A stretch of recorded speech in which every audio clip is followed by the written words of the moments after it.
with whomever we need to receive kindness from and find ready to show us kindness in our time of valley experience, we can't but help but look upon them as our neighbor.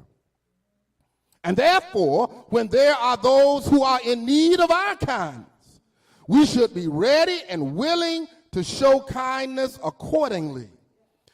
When we look at the parable, we find those some interesting situations. Notice that in the parable that Jesus does not clarify any characteristics of the man in danger. In the text, Sister Gwen, he merely says he was a certain man. In other words, Sister E, Jesus is saying, I'm not telling you of his background. I'm not going to tell you what his nationality was. I'm not going to tell you what his religious affiliation is, what denomination he came from, what his home church was, nor where he was from or how he got to. He just simply says that he was a certain man. And by him being a certain man to Jesus, that means that he was a man who mattered to the Lord. Each one of us is a certain man or a certain woman to the Lord. Or to everybody else, we might be just one of the crowd, but Donna, you're a certain man to the Lord. Stephanie, you are a certain woman to Jesus. He cares about you. He wonders about you. He is there for you to help you along the way. You mean something to Jesus. He said he was a certain man. A certain man. And the text tells us that he was abused by his enemies. The text says that he fell upon thieves, whether they were Arabian plunderers who lived by taking from others or men of his own nationality. We don't know. But what we do know that they were truly barbarian. For Sister Carla, they not only took his money, but Sister Sherrod, they stripped him of his clothes as well. They left him for dead. Now, and I teach Bible just a minute. This man was on a stretch of road that falls between the city of Jericho and Jerusalem.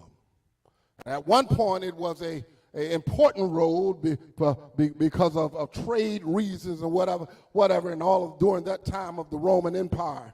But during the time of Jesus, it became known as a road that was a dangerous road.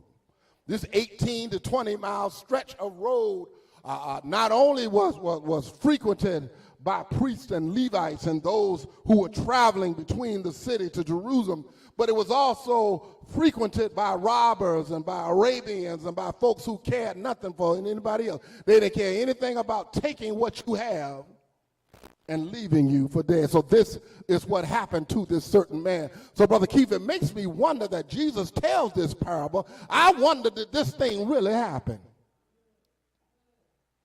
The text doesn't tell us that, but that's something for me to wonder. Did Jesus tell this because it was merely a parable that he was using, or does he tell us this so that we can understand that this really happened to a certain man on that road? The text tells us that those who should have not slighted him in his condition, but did so even though by vocation and ability they should not have passed this poor soul by.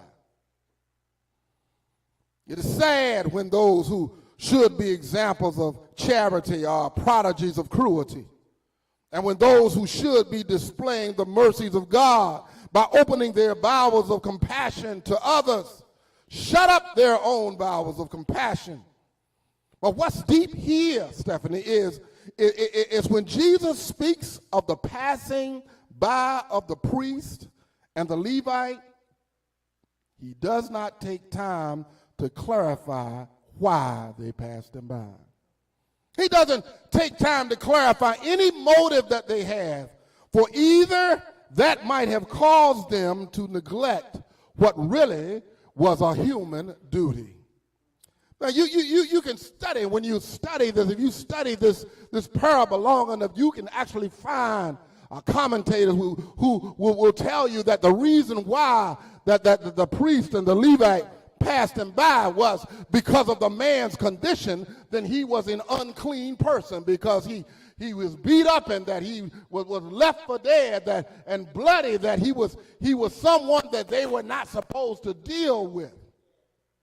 There's nothing God would not mean for any of us, regardless of our station, regardless of our vocation, to ever leave someone in a situation like that. There's nothing in the Word that will tell you to leave a person in a situation like that.